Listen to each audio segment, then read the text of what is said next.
Dios te bendiga. Hoy quería compartir una palabra y esta palabra nos va a hacer meditar en los extremos. Muchas veces por diferentes tipos de causas las personas, el individuo, el hombre y la mujer tienen extremos. Y muchas veces nosotros también, como cristianos y como hijos de Dios, podemos llegar a sufrir algún tipo de extremo. Y el primer extremo que quiero compartirte es con respecto a aquellas personas que en todos lados, en todos lugares, ven demonios. Se levantaron y fueron a buscar su calzado y vieron demonios arriba del techo, ven demonios abajo de la cama, ven demonios cuando abren la puerta, cuando cruzaron a un vecino, una vecina, cuando cruzaron un auto. Son personas que tienen un extremo muy marcado en sus vidas en cuanto a que ven demonios por todos lados. Entonces, sin darnos cuenta, sin darse cuenta, ese tipo de personas, ese tipo de cristianos, termina con su boca dándole más gloria al enemigo de las almas, al enemigo de nuestras almas, que a Dios, que Él es el digno de llevar toda gloria. Sin darse cuenta, terminan dándole más gloria al enemigo que a Dios mismo. Entonces nosotros tenemos que ver y cuidar los extremos que muchas veces nos lleva a causa de las diferentes situaciones o las diferentes circunstancias que podemos llegar a vivir. Nosotros no podemos decir que a lo mejor el diablo me hizo perder el trabajo cuando de los 365 días del año, 360 días, llego tarde. Me han echado del trabajo porque he sido un mal obrero, pero yo en todo veo que es el enemigo, que es el diablo. Yo no puedo decir que el diablo me ha hecho pecar, porque entonces ¿dónde queda el hecho de que yo cada día tengo que llevar a la cruz mi carne, de que cada día tengo que morir para que Cristo viva? Muchas veces nosotros tenemos que cuidar esas áreas para que Dios pueda resplandecer en nuestras vidas y su voluntad se pueda llevar a cabo. Ese es uno de los extremos que podemos ver hoy, ese es uno de los extremos que en todos lados ven demonios. Y el otro extremo es cuando la gente ignora por completo las artimañas del enemigo, las artimañas de este enemigo que es verdadero, de este enemigo que está en contra de todo aquello que se levanta en el nombre de Dios. En Segunda de Corintios, en el capítulo 2, en el verso 11, dice así: para que Satanás no gane ventaja alguna sobre nosotros, pues no ignoramos sus maquinaciones. Sí, el enemigo tiene maquinaciones en contra de tu vida, tiene maquinaciones en contra de mi vida, tiene maquinaciones en contra de todos aquellos que son hijos y que son hijas de Dios, de todos aquellos que han sido lavados por su sangre preciosa. Él tiene maquinaciones. Y en 2 Corintios nos dice, pues no ignoramos sus maquinaciones. Si el enemigo tiene maquinaciones y es en contra tuya, es en contra de tu vida, es en contra de tu casa, entonces nosotros no podemos tener el extremo de ignorar por completo que hay una fuerza, que hay un poder que está en contra del poder de Dios, que está en contra de Dios mismo, que está en contra de la obra del Espíritu Santo. No podemos ignorar, y ese es otro de los extremos. En San Lucas, en el capítulo 10 y en el verso 19 dice así: he aquí os doy potestad de hollar serpientes y escorpiones y sobre toda fuerza del enemigo, y nada os dañará. Entonces, ¿qué quiere decir? Que si el Señor Jesús dice que le ha dejado potestad a la iglesia de hollar serpientes y escorpiones, ¿sí?, y sobre toda fuerza del enemigo, y nada os dañará, yo tengo que reconocer y salir de ese extremo, ¿sí?, de ignorar que hay maquinaciones, de ignorar que hay una guerra que se ha levantado desde el mismo infierno en contra de mi vida, en contra de mi casa, en contra de mi familia, en contra de todo aquello que está relacionado con Dios. Yo no puedo ignorar, no puedo mantenerme en ese extremo. Entonces yo tengo que levantarme, yo tengo que abrir los ojos y comenzar en mi vida a salir de ese extremo y hacer una guerra espiritual. Me tengo que levantar como hijo de Dios, me tengo que levantar como hija de Dios, como guerrero, como guerrera, y comenzar a batallar en contra de las maquinaciones, tomar el poder, tomar la autoridad que Dios nos ha dejado, para nosotros, para su iglesia, para su pueblo, y es para este tiempo. Es para este tiempo, es para que nosotros podamos tomar la armadura y marchar hacia adelante en victoria. Y también hay una palabra muy linda que se encuentra en Santiago. En Santiago, en el capítulo 4, en el verso 7.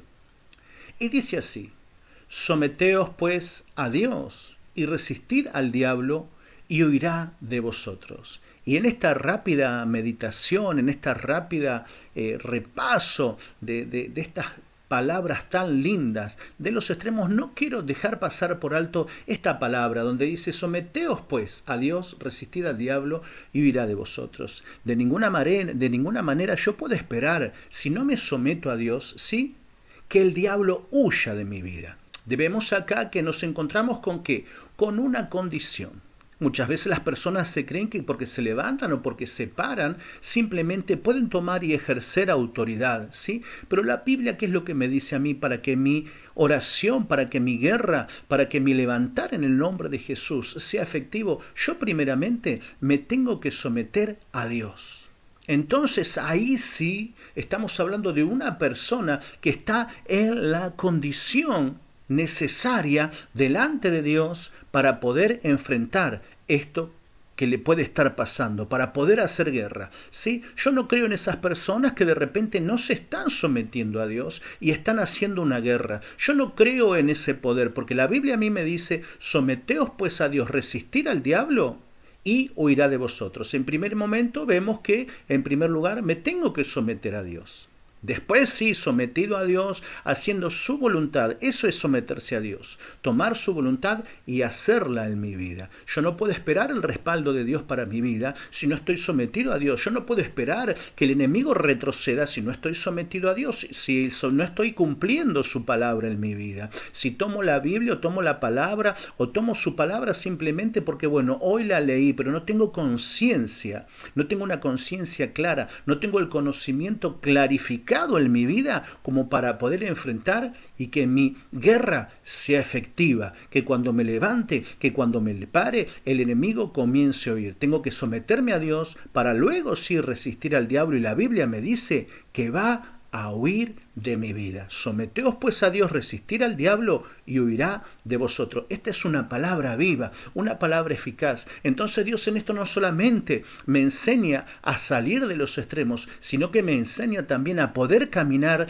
dentro de su voluntad. Porque de eso se trata, de que nosotros podamos hacer aquí en la tierra la voluntad de Dios. Vos has sido llamada, mi amigo, mi amiga, mi hermano y mi hermano, a realizar en este tiempo la voluntad de Dios. Y un hombre y una mujer que se ha decidido en su vida a hacer la voluntad de Dios, ya no busca, ¿sí?, su deseo, ya no busca él su propio bien, sino que está buscando hacer la voluntad de Dios para agradarle, porque ha entendido y ha comprendido que solamente su vida va a resultar en bendición y en victoria cuando se somete a Dios y cuando comienza a hacer la voluntad de Dios.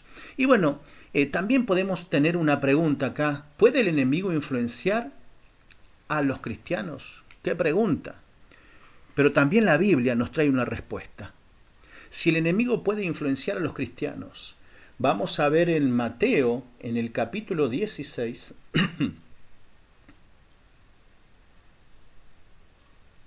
Mateo capítulo 16, del 21 al 23, y dice así. Y este relato nos habla justamente de cuando nuestro Señor y Salvador Jesucristo anuncia su muerte. Y volvemos a repetir, Mateo 16, del 21 al 23. Desde entonces comenzó Jesús a declarar a sus discípulos que le era necesario ir a Jerusalén y padecer mucho de los ancianos, de los principales sacerdotes y de los escribas, y de ser muerto y resucitar al tercer día. Entonces Pedro, tomándolo aparte, comenzó a reconvenirle diciendo: Señor, ten compasión de ti, en ninguna manera esto te acontezca. Pero él, volviéndose, dijo a Pedro: Quítate de delante de mí, Satanás, me eres tropiezo, porque no pones la mira en las cosas de Dios, sino en la de los hombres. Y si la pregunta era si el enemigo puede tener influencia en la vida de los cristianos, la respuesta, según la Biblia, es sí, puede tener influencia. ¿Y cuándo puede tener influencia? Vemos acá que está hablando nada más y nada menos que del apóstol Pedro. Está hablando de aquel que caminó con Jesús. Está hablando de aquel que comió con Jesús. Está hablando de aquel que veía los milagros realizados cada día. Los milagros, las señales, las maravillas, los prodigios. Pedro no era ajeno a eso. Él vivía al lado de Jesús, ¿sí? Pero sin embargo vemos que el Señor Jesús le dice: apártate de mí, Satanás. ¿Por qué? Porque comprendió que Pedro le estaba haciendo de tropiezo. ¿Y cuándo el cristiano puede ser influenciado? Cuando no entiende los planes de Dios, cuando no se acata su palabra, cuando hace las cosas conforme él le cree y le parece, cuando es una vida efectiva, y cuando el cristiano no puede ser influenciado por el enemigo cuando entiende los planes de Dios, cuando entiende la voluntad de Dios y la toma para su vida.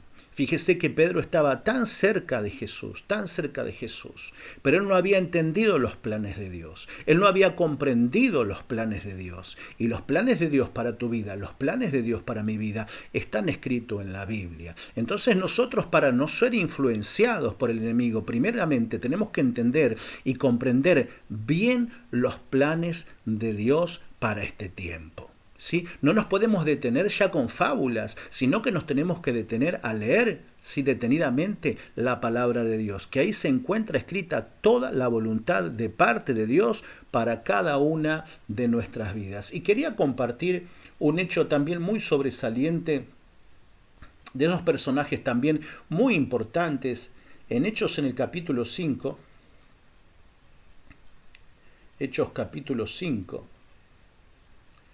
Desde el verso 1 al 10 vamos a leer un poquito dos personajes muy importantes de la primera iglesia, de la iglesia primitiva, de la iglesia que recién estaba surgiendo. Recién había sido muerto nuestro Señor y Salvador Jesucristo y había resucitado. Pero hay dos personajes muy importantes que son Ananías y Zafira. Y dice así: pero cierto hombre llamado Ananías, con Zafira su mujer, vendió una heredad y sustrajo del precio, sabiéndolo también su mujer, y trayendo solo una parte, la puso a los pies de los apóstoles. Y dijo: Pedro, Ananías, ¿por qué llenó Satanás tu corazón para que mintieses al Espíritu Santo? Pedro le estaba hablando, podríamos decir, a dos de sus congregados, a los dos congregados de la primera iglesia. Les dijo: Ananías, ¿por qué llenó Satanás tu corazón para que mintieses al Espíritu Santo y sustrajeses del precio de la heredad? Reteniéndolo, ¿no se te quedaba a ti? Y vendida, ¿no estaba en tu poder? ¿Por qué pusiste esto en tu corazón? No has mentido a los hombres, sino a Dios. Al oír Ananías estas palabras, cayó y expiró. Y vieron un gran temor sobre todos los que oyeron, y levantándose los jóvenes lo envolvieron y sacándolo lo sepultaron. Pasando un lapso como de 3 horas, sucedió que entró su mujer, no sabiendo lo que había acontecido. Entonces Pedro le dijo: dime, ¿vendiste en tanto la heredad? Y ella dijo: sí, en tanto. Y Pedro le dijo: ¿por qué convinisteis en tentar al Espíritu del Señor? He aquí a la puerta los pies de los que han sepultado a tu marido y te sacarán a ti. Al instante ella cayó a los pies de él y expiró. Y cuando entraron los jóvenes, la hallaron muerta y la sacaron y la sepultaron junto a su marido. Y en esta oportunidad vemos que cuando se presentan Ananías y Zafiras, dos creyentes, dos personas que estaban participando de la primera iglesia, le mienten.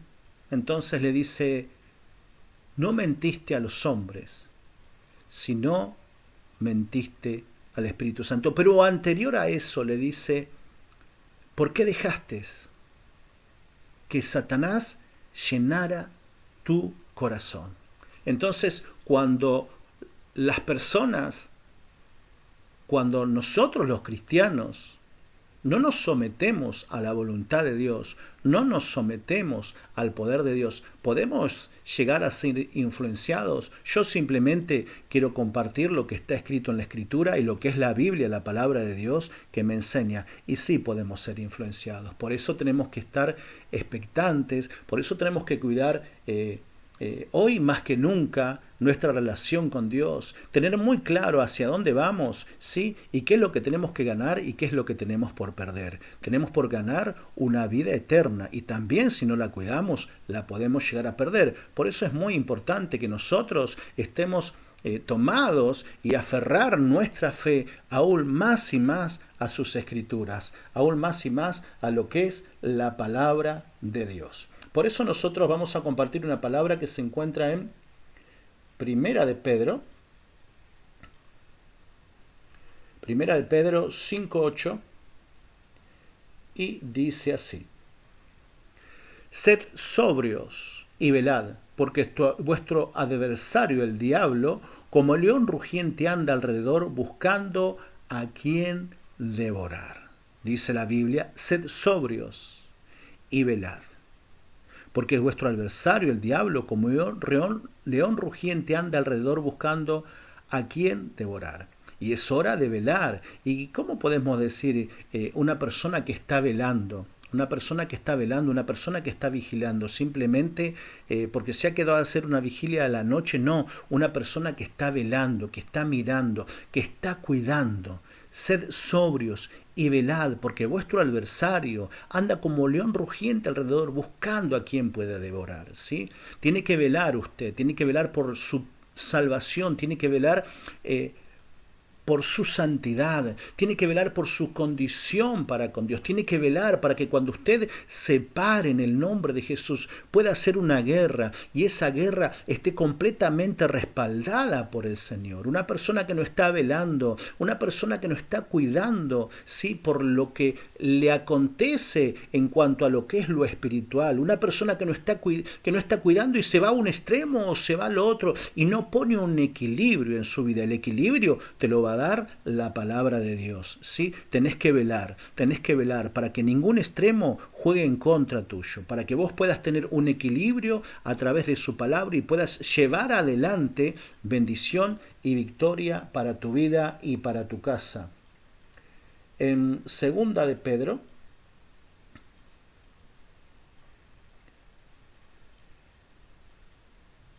en segunda de Pedro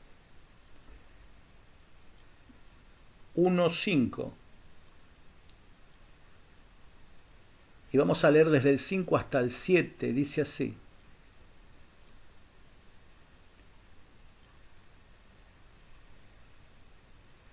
a ver si ya lo encontramos. Vosotros también, poniendo toda diligencia, por esto mismo, añadid a vuestra fe virtud, a la virtud conocimiento, al conocimiento dominio propio, al dominio propio paciencia, a la paciencia piedad, a la piedad afecto fraternal y al afecto fraternal amor. Pero en el verso 6 dice: al conocimiento dominio propio. Tenés que ejercer el dominio propio.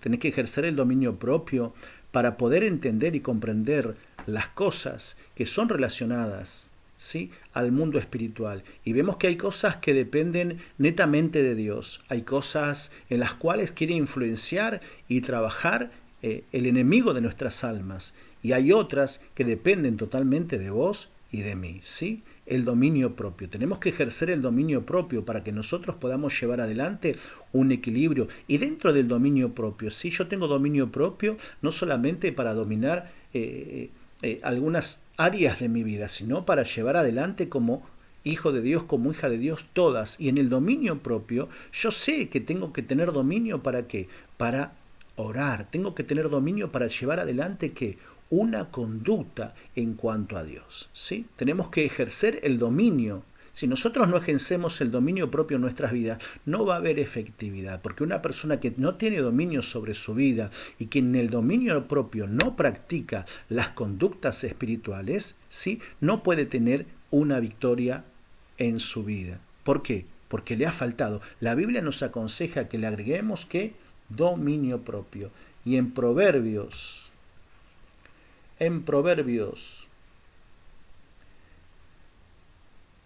en el capítulo 3, Proverbio 3 del 5 al 7, dice así: Fíate de Jehová de todo tu corazón y no te apoyes en tu propia prudencia. Reconócelo en todos tus caminos y él enderezará tus veredas. No seas sabio en tu propia opinión.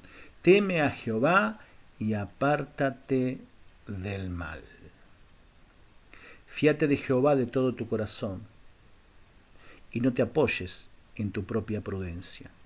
Apóyate en lo que es la palabra de Dios. Apóyate en lo que es la Escritura. Apóyate en el consejo de Dios para que no estés ni en un extremo ni en el otro, para que tu vida pueda ser siempre y continuamente en bendición, acompañado por la Escritura, acompañado por Dios y por la obra del Espíritu Santo en tu vida.